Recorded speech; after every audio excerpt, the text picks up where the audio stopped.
खुलुमबाय फरायसाफोर आरो नायगिरि लोगो नोंथांमोन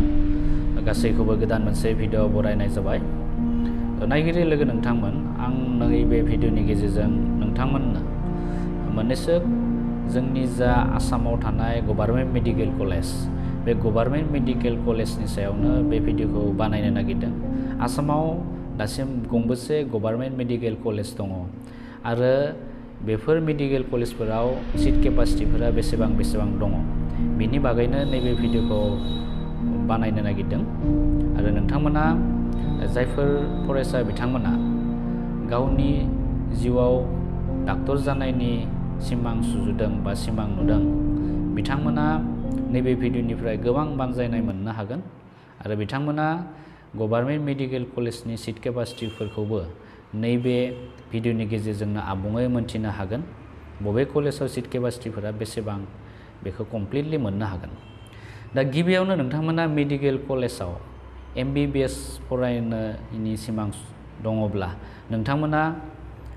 बे नेशनेल टेस्टिं एजेन्सिया खुंनाय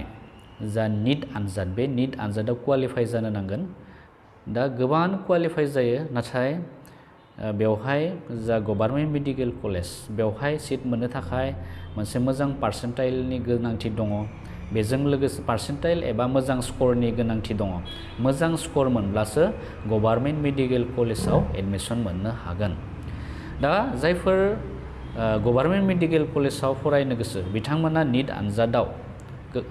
खमैबो 400नि बारा नम्बरखौ मोननो नाजाथारनांगोन।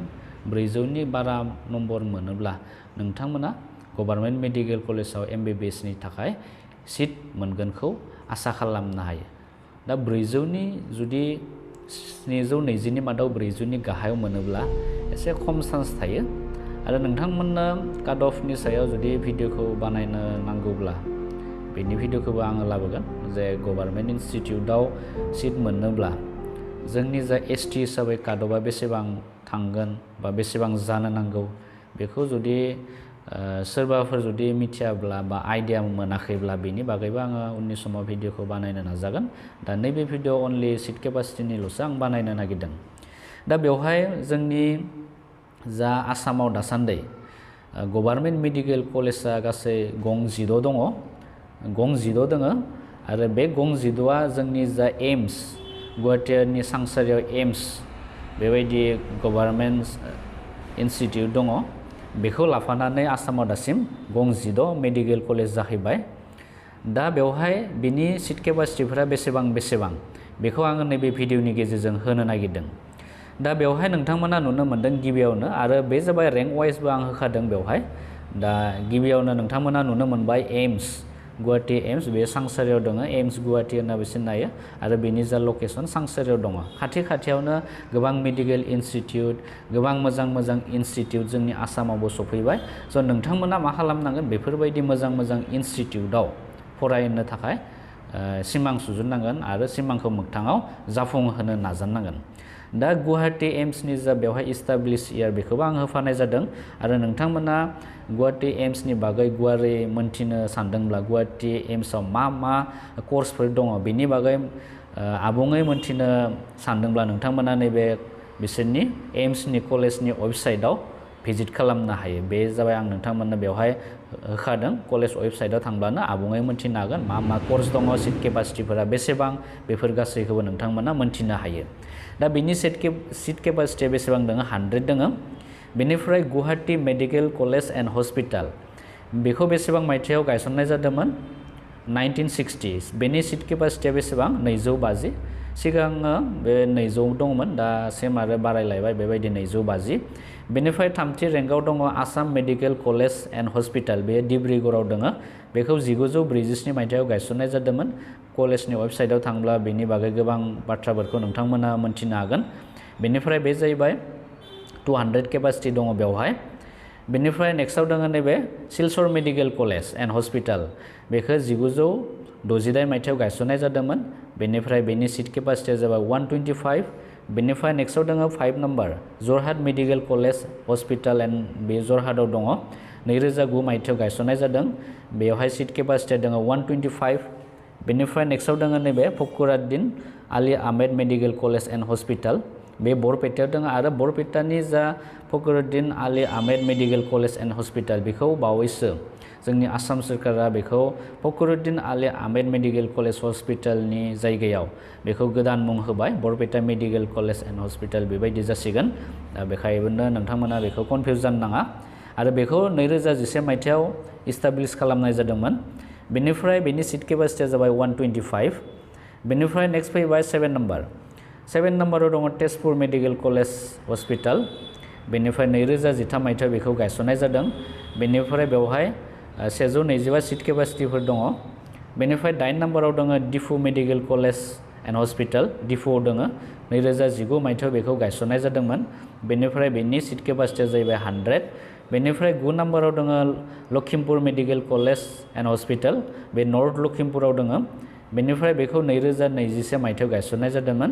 बेनिफ्राय वेबसाइटआव थाङोब्ला नोंथांमोना बेनि बागै गुवारसिन मिथिनो हागोन बेनिफ्राय सीट केपासिटिया दङ 100 बेनिफ्राय नेक्स्टआव दङ Dhubri medical college and hospital धुबुरीयाव दङ बे जाबाय 2022 मायथाइयाव गायसनजादों बेनिफ्राय बेनि सीट केपासिटियाबो 100 बेनिफ्राय नेक्स्टआव गोदानै गायसनजानाय बेवहायबो Nalbari medical college and hospital नलबारियाव दङ 2022 मायथाइयाव गायसननाय जादोंमोन बेनि सीट केपासिटिया जाहैबाय 100 बेनिफ्राय फैबाय जोंनि बिटिसिआव दासिम गंसेल' मेडिकेल कलेज दङ Kokrajhar medical college and hospital Kokrajhar बे जाबाय 2023 बेवहाय सीट केपासिटिया दङ 100 आरो जोंनि सेरावनो तामुलपुर मेडिकेल कलेज एन्ड हस्पिटाला दासिम बानायगासिनो दङ बेयो आबुं जाजोबाखै बेवहायबो जुदि बानायनो कमप्लिट जायोब्ला गोबां फरायसाफोरा बेवहाय एडमिशन मोननो हागोन दा अब्लाना बिटिसिआव गंनै मेडिकेल कलेज गायसनजागोन क'क्राझार मेडिकेल कलेजआथ' गायसनजाबाय अलरेडि बेवहाय क्लासफोरा दा खालामगासिनो दङ बेनिफ्राय नेक्स्ट फैबाय 13 Nagaon medical college and hospital नगावआव दङ 2023 मायथाइयाव गायसनजादों बेनि सीट केपासिटिया जाबाय 100 बेनिफ्राय बेवहाय 14 नम्बराव दङ Tinsukia medical college and hospital तिनिसुकियाव दङ बे जाबाय 2023 मायथाइयाव गायसनजादों बेनि सीट केपासिटिया जाबाय 100 बेनिफ्राय 15 नम्बराव दङ प्रागज्यतिसपुर मेडिकेल कलेज एन्ड हस्पिटाल गुवाहाटीयाव दङ बेयो बेनिफ्राय 2025 मायथाइयाव बेयो गायसनजादों बेनिफ्राय बेनि सीट केपासिटिया जाबाय 100 बेनिफ्राय 16 नम्बराव दङ इसिक मेडिकेल कलेज बे जाबाय बेलटला गुवाहाटीयावनो दङ बेबो बेनिफ्राय 2025 मायथाइयाव बेखौ गायसननाय जादों बेनि सीट केपासिटिया जाबाय 50 टटेल बेवहाय एप्रक्सिमेटलि बेवहाय सीट केपासिटिया दासिम जोंनि जा स्टेटनि जा गभार्नमेन्ट मेडिकेल कलेजनि टटेल सीट केपासिटिया 1900 दा गोबां फरायसाफोरानो दा नीट आनजादाव काट अफ मार्कआव क्वालिफाइ जादों जानांगौ नाथाय गासैबो फरायसा बिथांमोना नीटआव क्वालिफाइ जायोब्लाबो बिसोरनि स्क'रा बा पार्सेन्टाइला जुदि मोजां नङाब्ला बिथांमोना MBBS नि थाखाय सीट मोननाय नङाबो जानो हागौ गोब्राब जायो मानोना सीट केपासिटिया सीट केपासिटिखौथ' नोंथांमोना नुनो हाखाबाय नैबे बे 16 जा मेडिकेल कलेज दङ जोंनि आसामाव दा बिनिनो नैबे 1900ल'सो सीट केपासिटि दङ 1900निथ' बारा बेवहाय एडमिशन लाखिनो हाया बेखायनो मोजां स्क'र जुदि लाखिनो हायोबा नीटआव अब्लाना मोनसे मोजां आसा लानानै जोङो बेवहाय एडमिशनफोरखौ मोनगोनखौ जोङो आसा खालामनो हायो बेनिफ्राय दा बिनिनो दा एम्सआव नोंथांमोना एडमिशन मोननोबा नोंनि स्क'रा मोजां जाथारनांगोन नोंनि पार्सेन्टाइला मोजां जानांगोन मोनसे अल इन्डिया रेंक नोंथांमोना 50,000सोनि गेजेराव थानो हायोब्ला नोंथांमोना ST हिसाबै बेवहाय सीट मोननायनि आसा थायो गुवाहाटी एम्सआव आरो बेवहाय मोनसे बाथ्राखौ बेवहाय लिरबावना होनाय जादों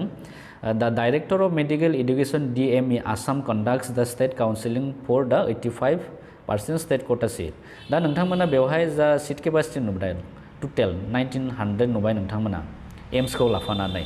दा बिनिनो 85% सीट केपासिटिखौ जोंनि जा आसामनि डाइरेक्टर मेडिकेल एडुकेशन बेयो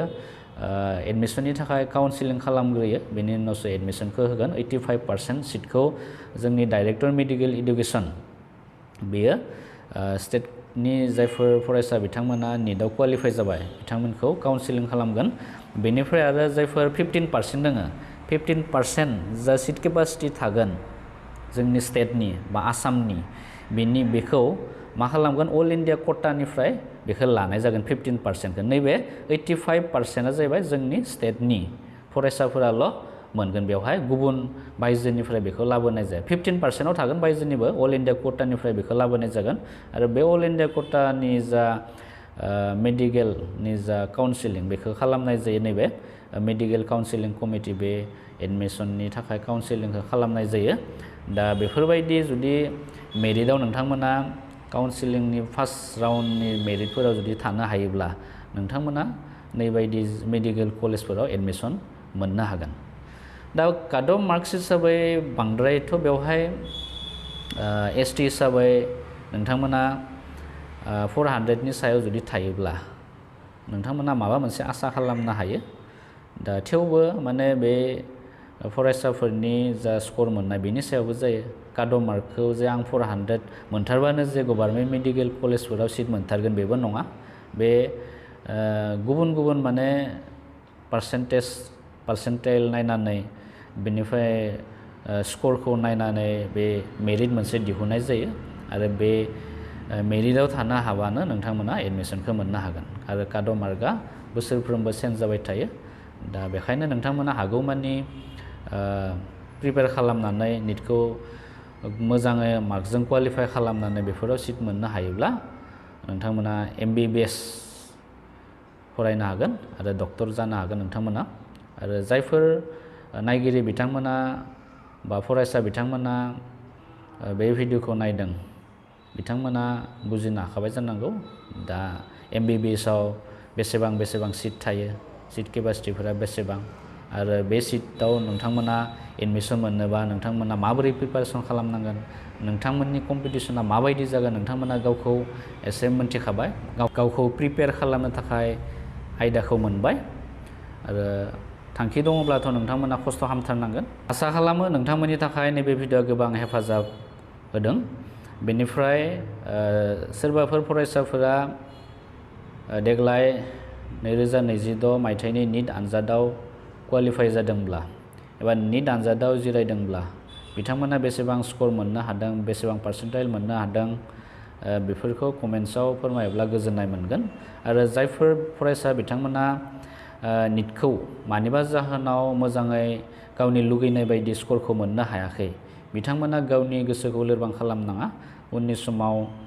मोजाङै होनो नाजा आरो मोनसे थांखिजों नोंथांमोना प्रिपेरेसन खालामबाय था अब्लानो नोंथांमोननि जा डक्टर जानायनि सिमां बेयो सानसे नङा सानसे मोगथाङाव आबुं महर मोनगोन नोंथांमोना हागौमानि प्रिपेरेसन खालामनांगोन अब्लानो देग्लाय जुदि निट आनजादाव क्वालिफाइ जायाखैबो जानो हागौ सोरबा क्वालिफाइ जादोंब्लाबो दा काउन्सिलिंनि थाखाय सेलेक्ट जायाखै एडमिसननि थाखाय सेलेक्ट जायाखै दा बेफोरबायदि माखासे जाहोन थानो हागौ बेफोरबायदि फरायसा बिथांमोना उननि आनजादनि थाखाय दानिफ्रायनो प्रिपेरेसन खालामोब्ला उननि जा फैबाय थानाय निट आनजादफोर बेखौ मोजां मार्क्स लानानै एडमिसन मोननो हागोनखौ आसा खालामनो हायो उननि गोदान मोनसे भिडिअआव लोगो मोनगोन थेंक इउ फर वाचिं